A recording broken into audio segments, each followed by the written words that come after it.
was younger. Me neither. I was just thinking about that the other day. Like when I was a kid, it didn't start getting hot till August. Yeah. I mean, it was hot, don't get me wrong, but it wasn't like you can't go outside because you might die hot. Yeah, like now I don't want to go outside any longer than I have to because I feel like I'm stepping out in a sauna. Yeah. Dude, when I'm at work, literally, I just stay in the office. I go work like 10 minutes, and then I go in the office for like 30 minutes. Yeah, I don't blame you. It's even hot up here. Like, usually the air conditioner works pretty good these days since they blew out the things. The, what do you call them?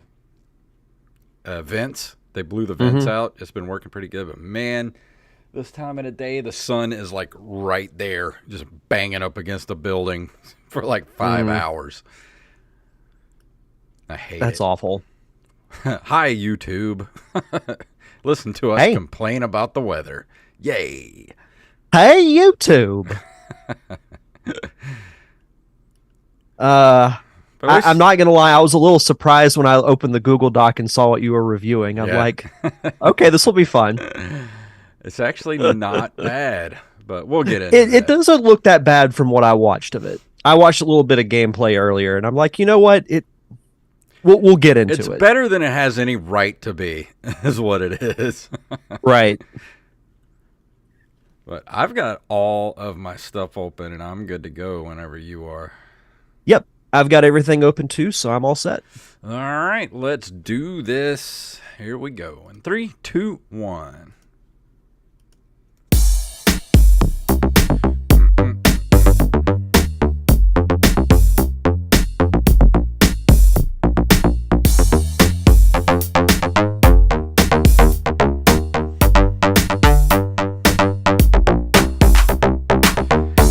Greetings, programs, and we're coming at you from the surface of the sun. My name is Jason Robbins. And I am a completely baked Derek Diamond, and not in the good way. It's summertime on the Gulf Coast, and we're both miserable. And we're drinking coffee. Like, go figure. Well, so no, I'm drinking coffee because I had the day off of work today. For those who are listening, when we record this, it's July 3rd. Mm-hmm. So I got Monday and July 4th off. Oh, must be nice. I just get Tuesday off. Well, any day off is better than no day off. Yeah, but it sucks when you have a weekend and then you got to go to work for a day and then you get another day off. It's like, just give me the day off.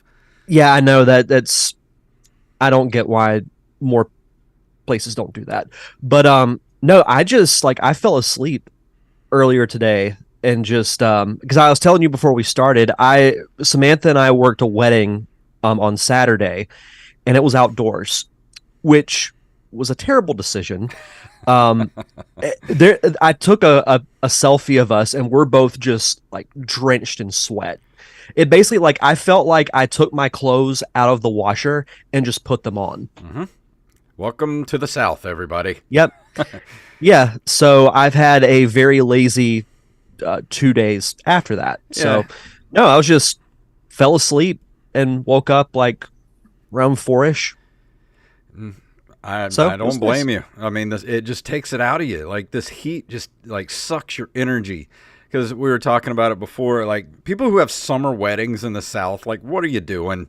My brother and my sister-in-law, their anniversary's coming up in the 6th. And they got married in 1996. And I was the best man. And they got married outside in the middle of summer. And I had to wear, a suit with the tie and all that stuff. And I just remember actually seeing death coming for me at that point because it was so freaking hot. Why would you do this? Who does that? Who has an outdoor wedding in the summer? I just picture it being like a movie where you're standing up there next to the, at the front of the group or whatever, and you just see in the distance, you see the Grim Reaper walking towards you, and then you just kind of look away for a second, then you look back and he's gone. Yeah. And we were right out in the sun too, where there was no shade. We were right in the Mississippi sun. What? Ugh. In the Mississippi sun, and those of you who never been to the South, and not just Mississippi, but Alabama, New Orleans, if you've ever been to New Orleans in the middle of the summer, you may as well just walk around naked because your clothes are going to be Yep. drenched in like 30 seconds. And well, man, when we filmed Survey, and I was Oh wearing all God. that leather and everything else, like that was misery. It was fun, but it was misery. But man, here on the coast, like if you don't live here, it is something else. Like the humidity is just like you walk outside and it's like you're in a fishbowl. Yeah, pretty much. Yeah, that we were talking about that a couple of weeks ago when we were doing the location scouting for Steve's movie. Like, Kevin was there and a few of us that worked on Survey were there, and we were talking about that weekend and how hot it was. Mushmouth in the chat room says, "Hey, can you guys please pause the show for me? I got to go grab a snack." Okay, well, we'll pause real quick. Yeah. All right, we're back. And we're back. But yeah, that's your Nerd Cave retro weather update for the week. Oh man, but I cannot wait till fall. Like I'm just dreaming of fall weather right now. It's all you can do. Yeah, me and you both. It's awful. But, I hate it. Anything else before we go into the news this evening? Not really. Just been playing. For your weekly Tears of the Kingdom update. Oh, yeah. Have you fought a Gleeok yet? I have tried, and last night I was trying. Actually, I just got Zelda's Golden Horse. Okay. And I've been trying to open up all of the do the little side quest to open up all the fairy fountains. And I was on the last one, but the one I had to get to, I had to cross that long bridge right in the middle of, I forgot exactly where it is, but it's down on the south of the map. I get on the bridge and I see this thing in the distance. I'm like, what is that? And there's this big, whatever you call that thing. What's it called again? The Gleeok. The Gleeok. It's in the middle of the bridge. So I'm like, all right, let me try to figure this out. So I ran up to it. I got all the ring things now. So I've got all the, the fighters with me and everything. So I'm like, this is awesome. I'll be able to take this thing on. And as I was running at it, it shot fire at me, hit me, knocked me off the bridge, and I fell like 1,000 feet down into the water. And I survived with like a quarter of a heart left.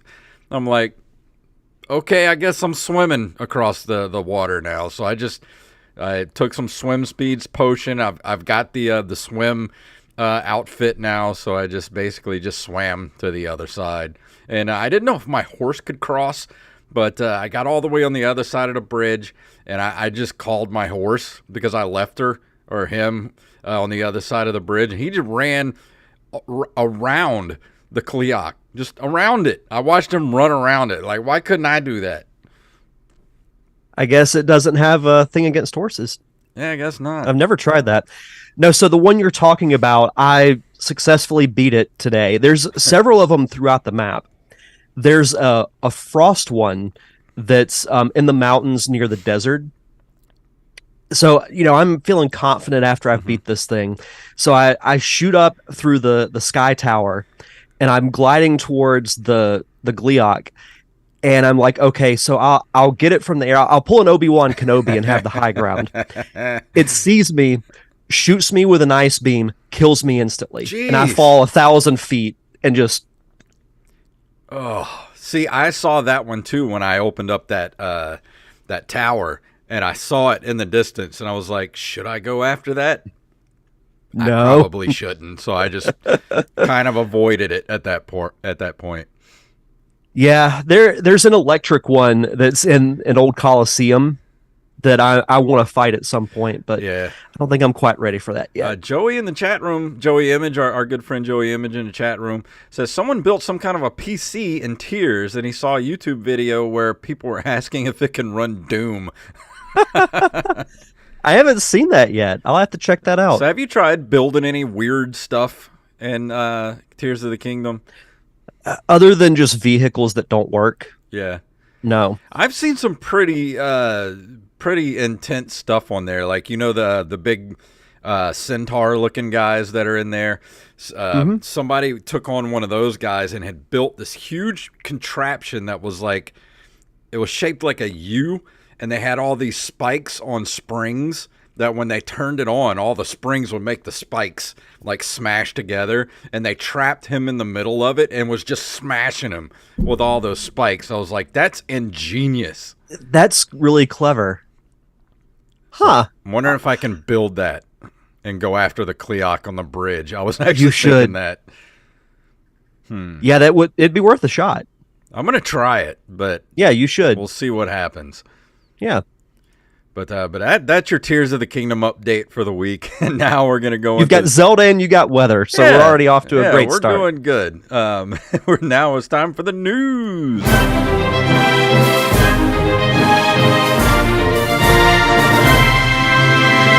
Some of tonight's stories were submitted to us by Mr. Armez Jackson, and if you have a story you'd like us to cover, send them to nerdcaveretro@gmail.com. And the first story from tonight comes from NintendoLife.com. Nintendo currently has no specifics to share about other legacy platforms for Switch Online. Nintendo's Switch Online service added Game Boy games in February of this year, but there's obviously requests for even more. So is there a chance of other legacy systems being added? According to the company's president, Shintaro Furukawa, Nintendo, quote, currently have no specifics to share.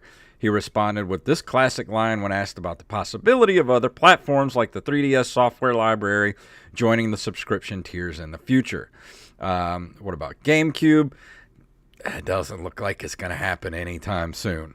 So, and Fire Emblem joined the GBA collection earlier this week, too. I've yet to play that, but I've heard good things about it, so I'm going to try that out. But doesn't look like we're going to get GameCube anytime soon, but I don't know.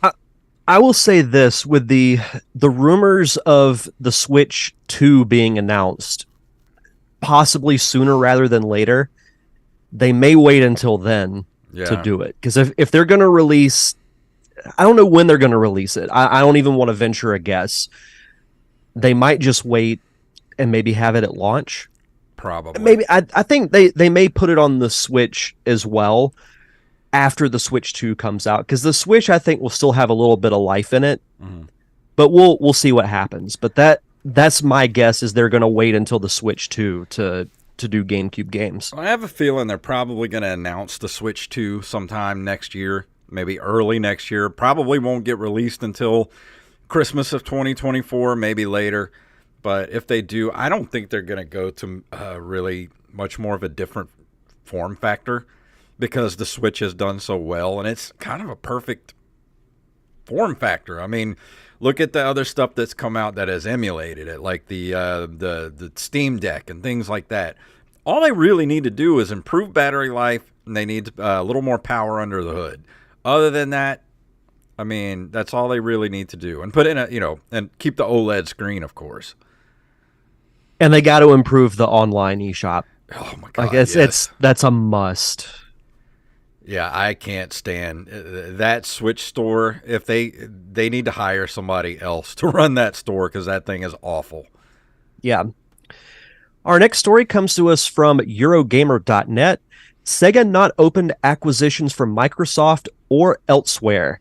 Sega, let's see, it will remain part of Sega Sammy Holdings, Inc. Earlier this week, as part of the FTC versus Microsoft court case, internal documents were released suggesting Microsoft had at one point considered buying the Japanese company to boost its Game Pass offering. Sega's co-chief operating officer, Shuji Utsumi, has now dismissed speculation the company is still open to acquisitions.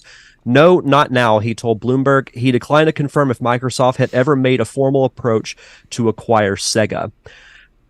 I like the fact that Sega is making their games for multiple consoles, and I think it should stay that way, because I know I'm going to sound like a broken record when I say this. Look what happened to Rare. Yeah, exactly. And I personally, I don't really have a dog in this fight with the whole them buying Activision and Blizzard, all that stuff, that big thing that's going on now with the FTC. I don't care. I don't either. Blizzard games that much anymore. I haven't played a Call of Duty since like Black Ops. But, when, like you said, when it comes to stuff like Sega, I like the fact that they put stuff on different platforms. They can do anything they want, especially with Sonic the Hedgehog, and have him be part of, Mario stuff. Like, they could throw him into, Mario Party and stuff like that if they want to. And I would like to see. It does my heart well to know that Sega's doing good enough that. Yeah, Joey says new NCR rule: every time you say Sega, you have to yell it loudly like in their old commercials. Sega, Sega. But yeah, I like the fact that they're doing well enough that they're not even considering being bought by anybody, Microsoft or Sony or anybody like that. Just keep doing what you're doing. Maybe one of these days we'll even get another Sega console. I doubt it, but it could happen. Well, it does say here that Sega does have a strong relationship with Microsoft, stronger even than with Nintendo or Sony. That's great and all, but as long as you have a good relationship with all of them and you keep doing what you're doing, yeah, I think that's what they need to do. 100%. This other story, this is from NintendoLife.com. Quake 2 Remastered rated ahead of QuakeCon 2023. Ahead of Bethesda's QuakeCon celebrations this August, the South Korean Game Rating Committee has classified Quake 2 Remastered. No platforms or release date have been confirmed just yet. Similar situation previously played out with the re-release of Quake in 2021 when the rating surfaced via the ESRB. Quake 2 was originally released by id Software on the PC in 1997 and eventually made its way across to the Nintendo 64 in 1999. Keep an eye out for a possible announcement in the near future, and in the meantime, be sure to check out the original Quake on Switch. I really didn't play much Quake back in the day. I know a lot of people that did. I mean, I played it here and there, but I might have to try this out on the Switch because I never really played it that much back in the day.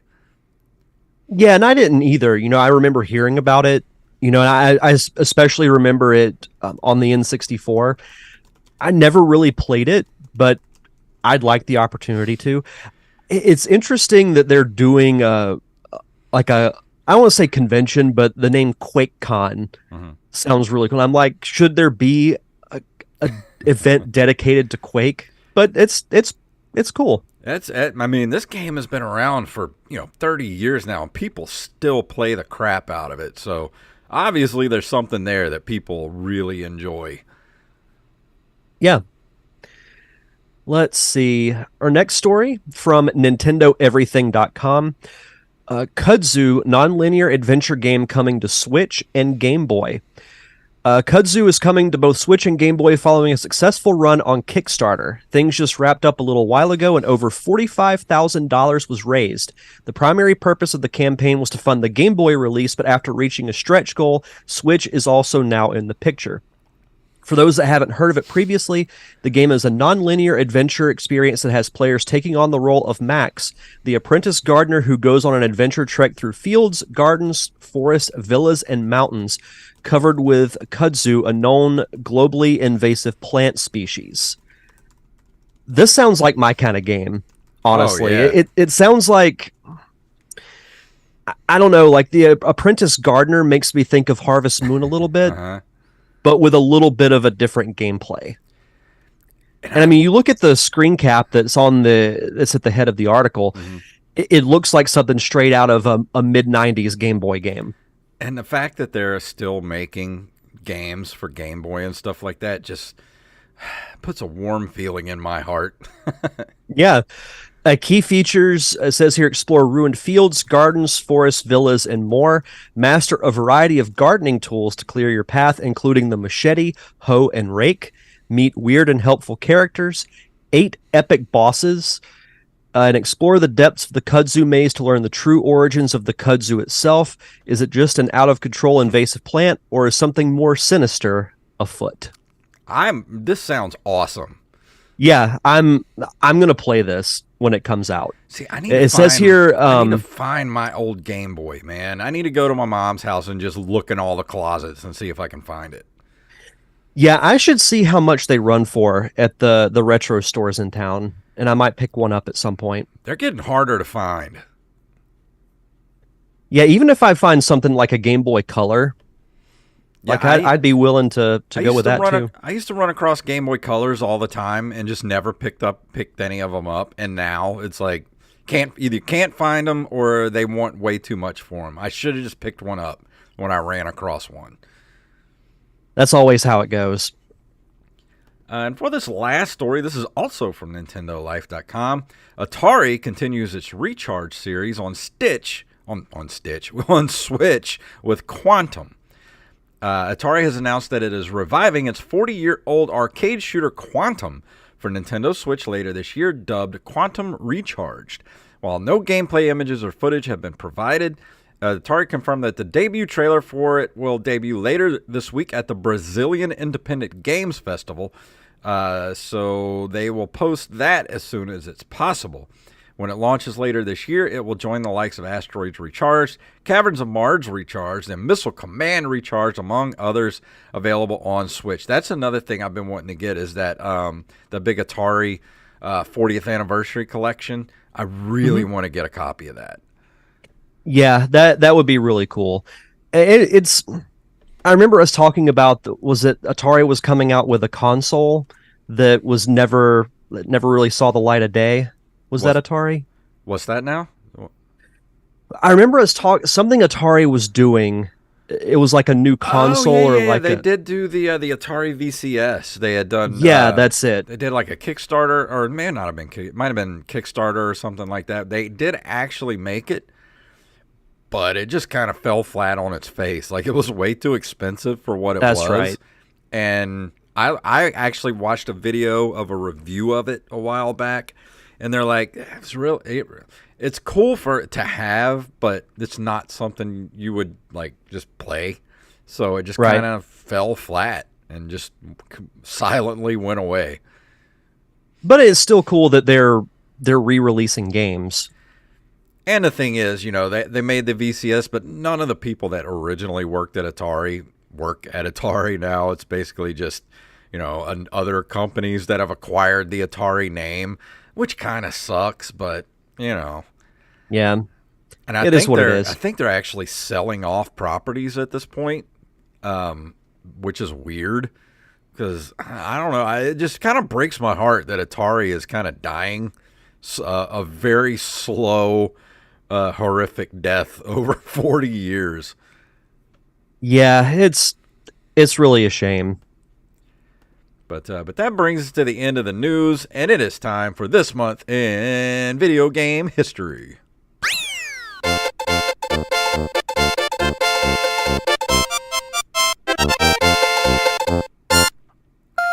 On July 9th of 1981, Nintendo releases Donkey Kong, which introduces the characters of Donkey Kong and Mario and sets the template for the platform game genre. It is also one of the first video games with an integral storyline, originally known as Jumpman.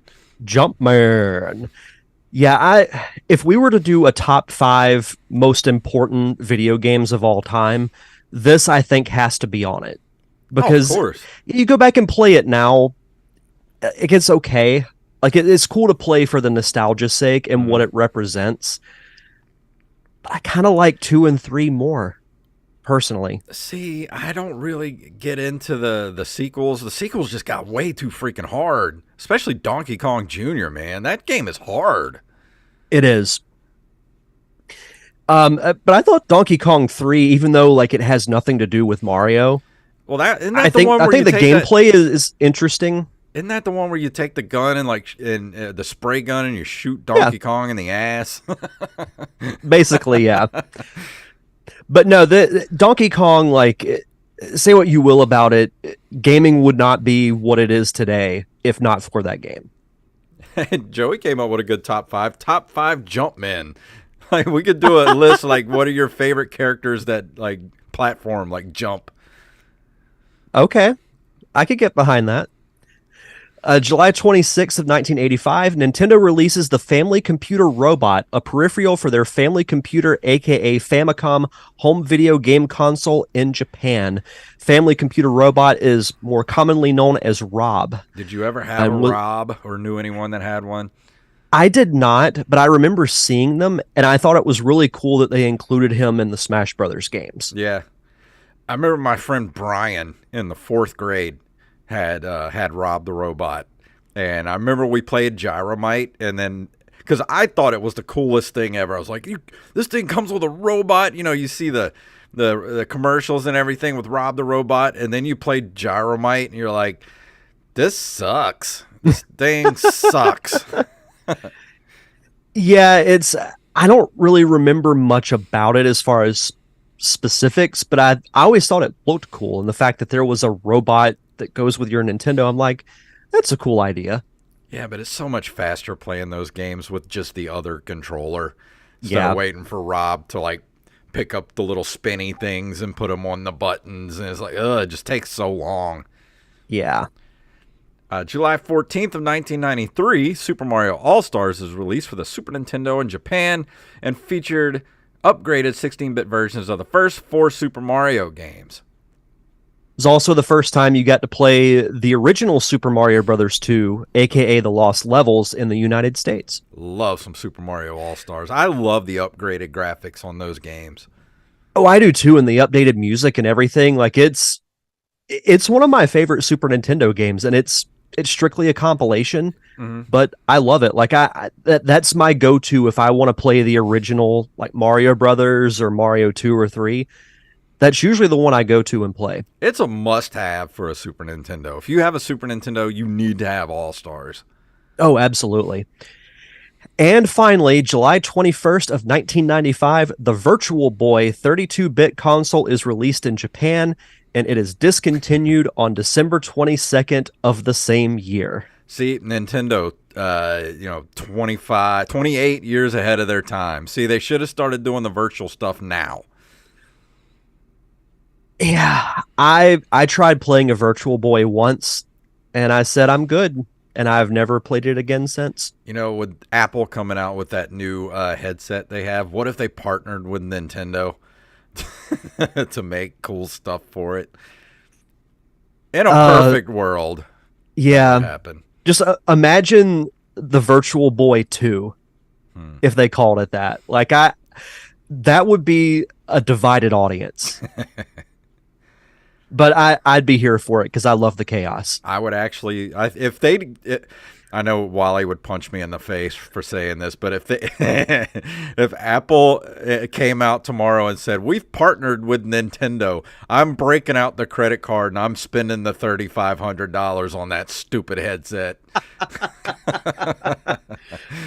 And I will sit on Twitter tomorrow with some popcorn. Yep. And I'm like, I got to get a second job, so I won't be able to play it. I got to pay for it first. Oh, man. But before we go into our review for tonight, Derek, would you like to do our shout-outs?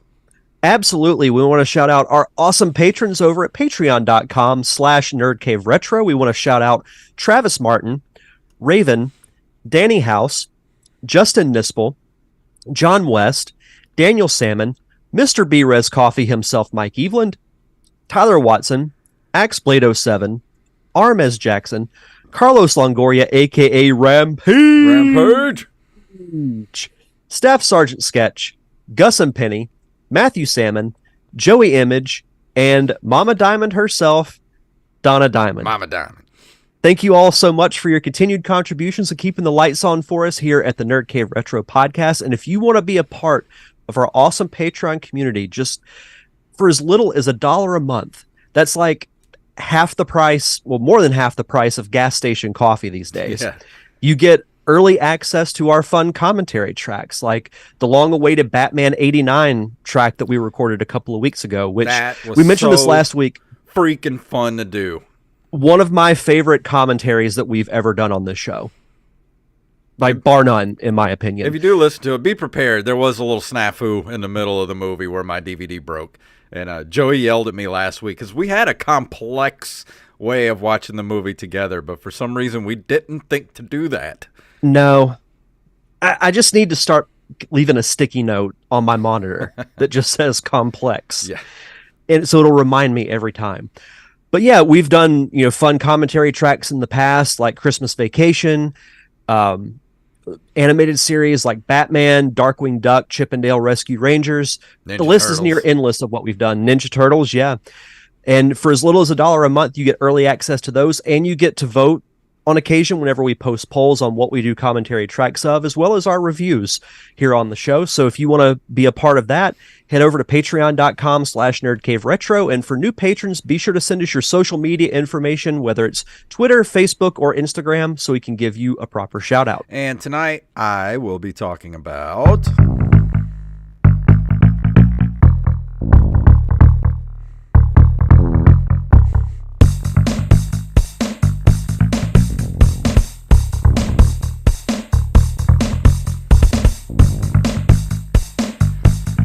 Boogerman, a pick and flick adventure, is a 2D platform video game created by Interplay Productions and released for the Sega Genesis in 1994 and later on the Super NES in 1995. The Genesis version was also re-released on the Wii Virtual Console in 2008. And the game's lead character also appears as a playable character and the rival of Earthworm Jim in Interplay's Clay Fighter 63.5.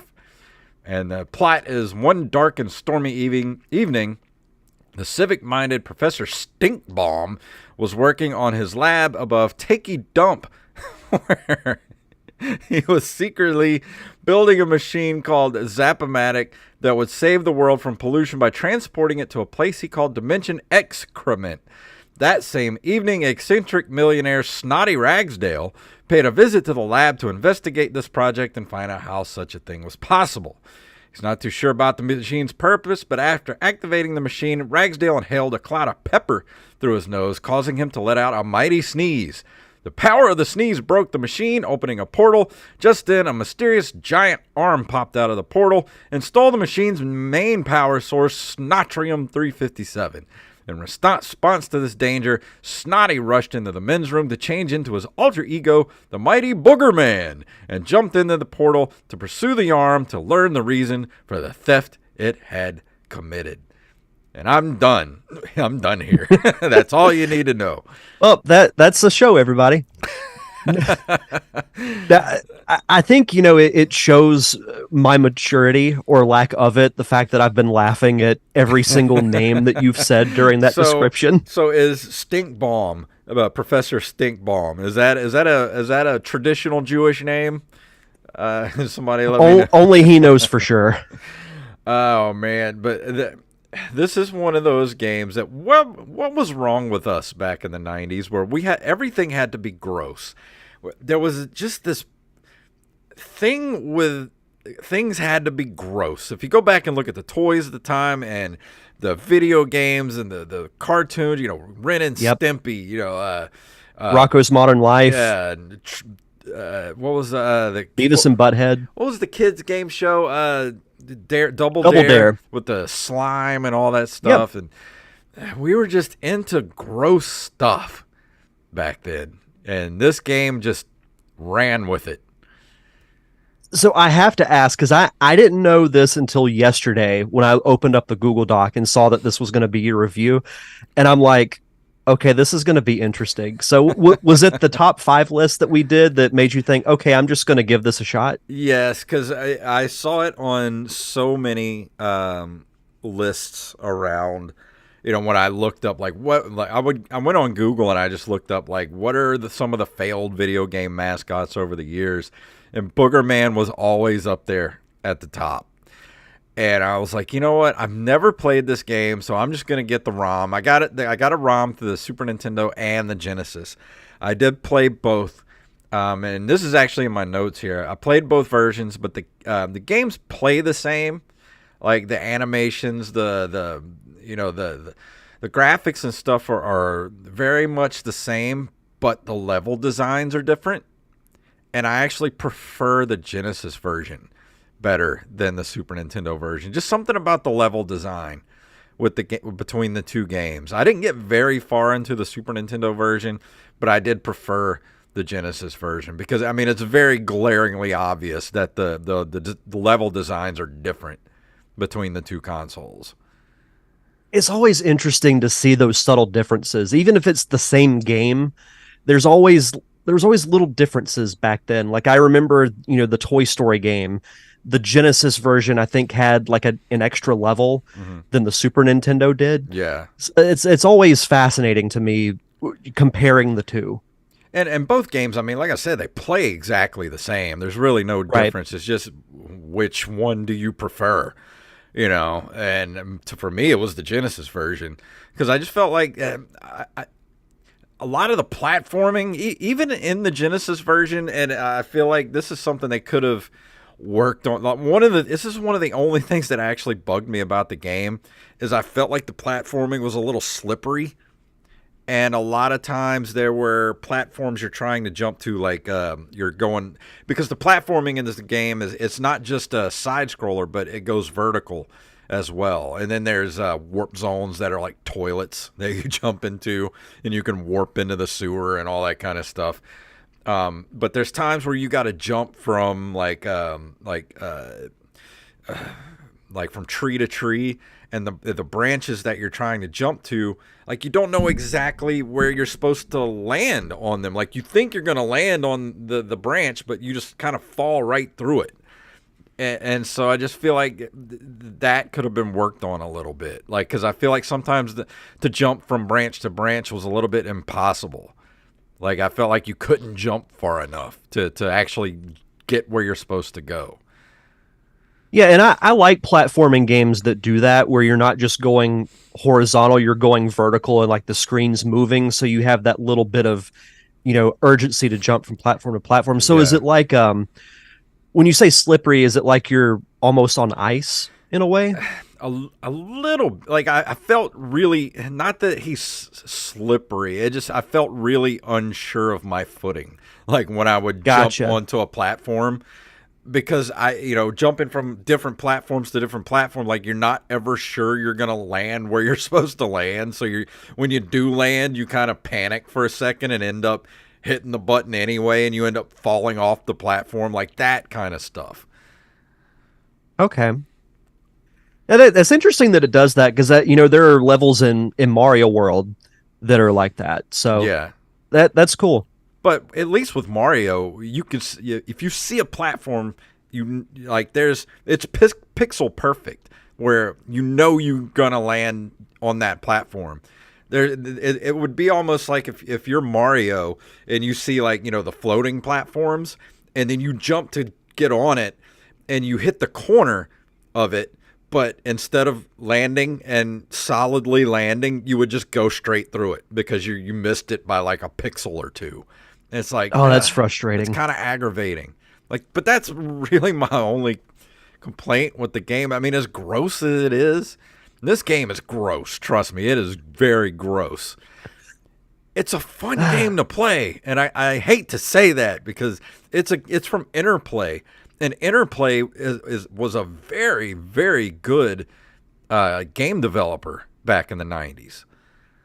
One, I watched some gameplay earlier today, and in looking at it, and I've never played this game, so I can't speak from experience. But just from what I've watched, it doesn't seem that bad. But it's one of those games like you hear the name and you automatically have low expectations. Exactly. I don't think the grossness did any favors to this game. I feel like if this game was something else entirely, but with the same gameplay, same character animations, because they put a lot into this game, like the level design, the character animation. I mean, it is a smooth looking game. Like the way the characters act, especially when you're running, and you can fart to make yourself jump higher.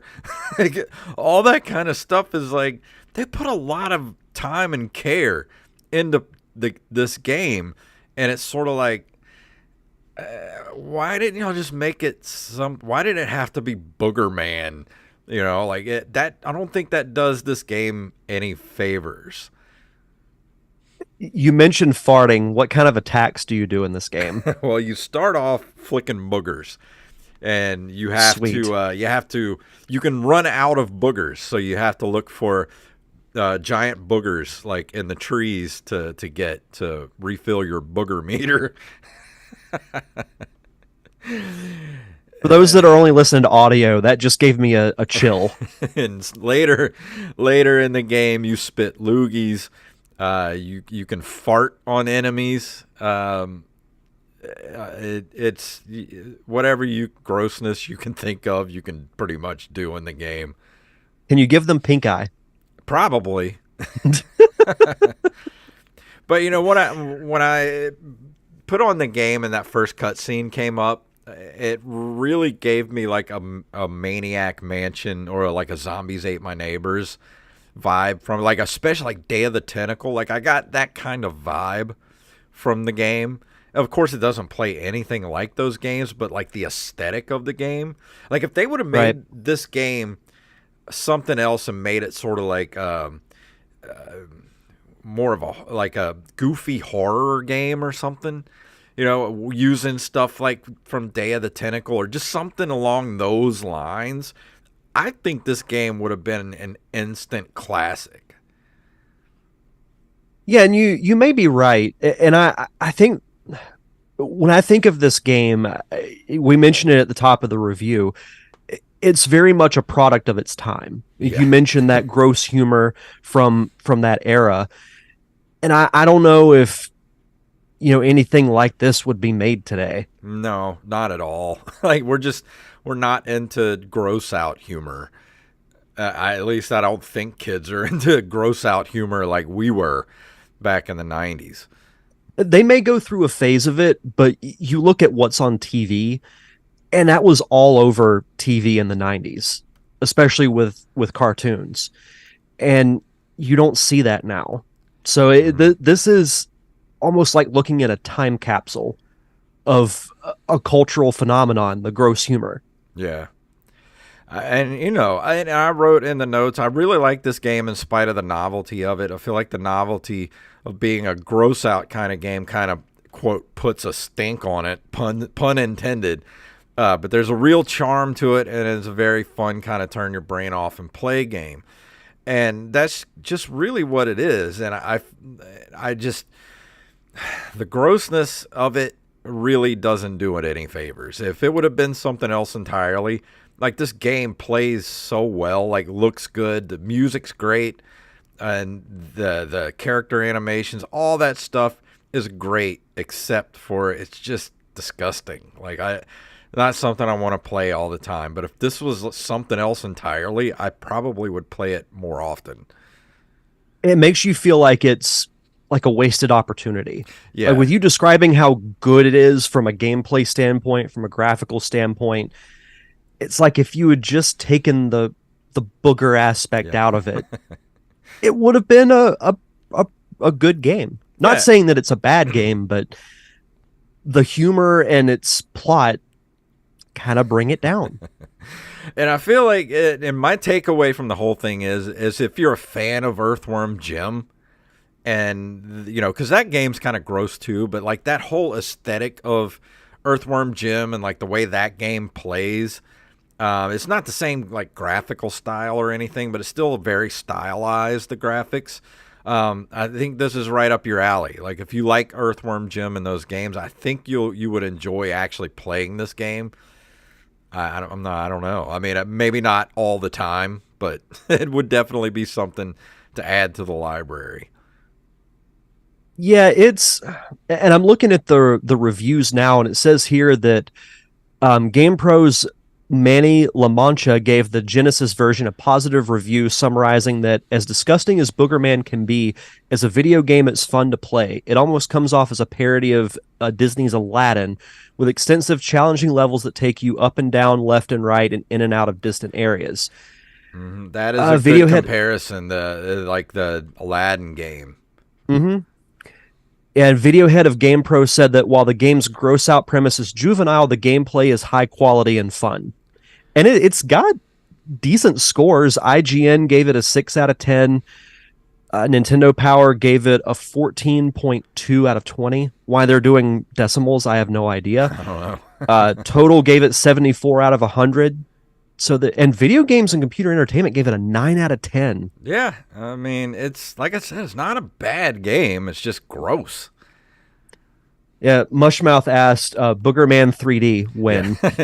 he compared it to Aladdin with and without the sword. Like, yeah, I would say this is very much like the same kind of gameplay animations as like the Lion King, Aladdin, stuff like that. Right.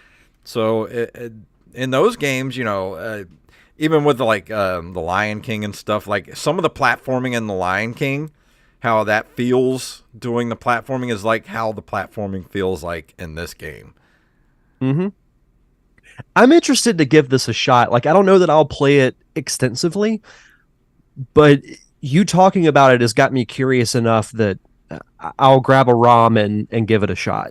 I think you should definitely give it a try. I mean, it's not something you're going to play all the time, but it's definitely worth a try. I mean, it plays really well. I think I might do that. But as far as me, I think I would probably just give it it gets a solid 7. That's not bad. I consider that slightly above average. Yeah, it's better than average game. Not something I'm going to play all the time though. It's just crazy that they made such a solid game from a lot of standpoints, and then just one thing brings it down and dates it horrifically. Yeah. That's the thing. Like just being what it is what puts the stink on it. Joey says Boogerman VR. Yeah. Oh no, I'm good there. You can keep that. uh Boogerman 2024 hyper realistic open world RPG adventure. No, I think I'm good on that one too. uh I'd be intrigued, but I don't know if I'd be that intrigued. Let's see. This is something here about October 16th of 2013. Mike Strachey and Chris Tremmel announced that an HD sequel to the game was in the works under the company name Toy Ghost by starting a Kickstarter campaign in which they set a $375,000 goal. Let's see. It only reached a total of 40,252 when it reached its goal date. So no Boogerman sequel for anyone. I think that tells you all you need to know. Yeah. But yeah, I mean, if gross out humor is your thing, this is right up your alley. So go pick up a copy today. I mean, on one hand, I think it's cool to look at something like this because it is a reflection of the humor and the culture of that time. Mm-hmm. And I remember at the time, man, the advertising for this game was everywhere.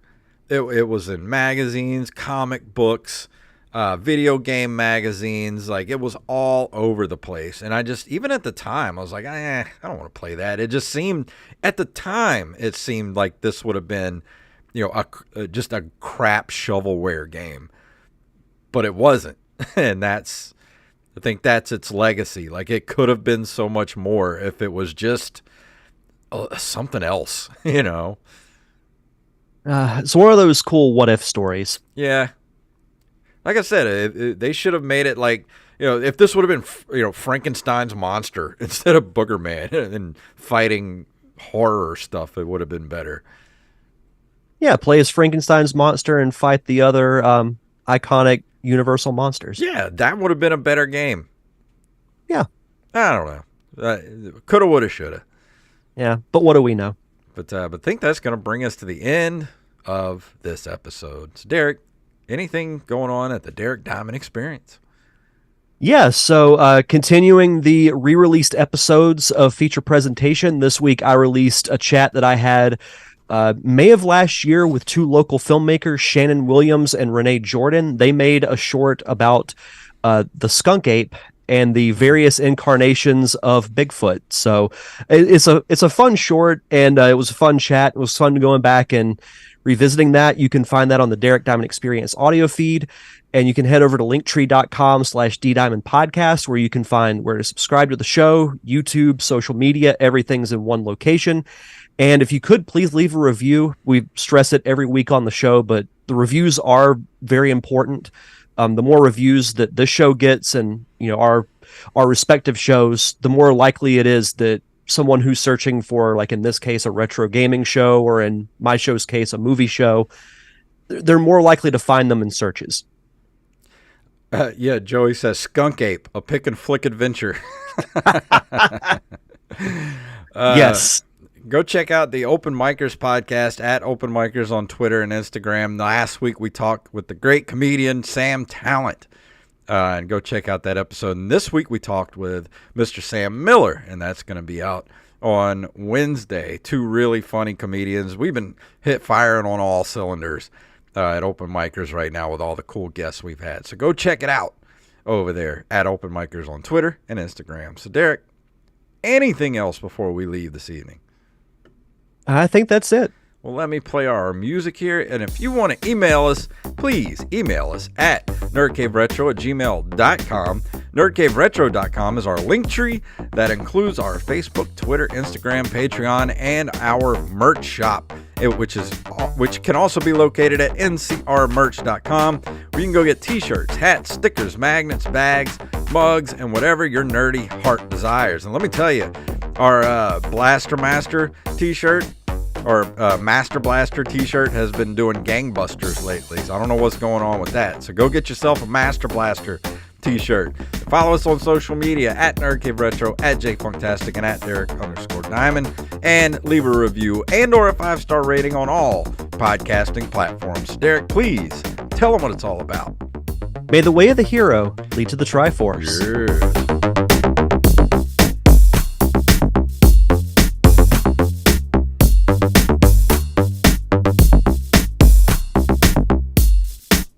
Master Blaster runs Bartertown. And that's an episode. All right. Yeah, the new theme song for Open Micers is awesome. No, I love it. When I was listening to your guys' Ask Us Anything show, yeah. I'm like, oh, new music, and it was cool. I was sitting at work listening to it, and I was just like. So thank you to Mushmouth in the chat room for that new Open Micers theme. But thank you guys for hanging out with us, and that's going to do it for this week. And we already recorded Open Micers, so no live Open Micers tonight. Sorry, y'all, but it's coming out Wednesday. So thank you for hanging out with us, and we will see you guys next week.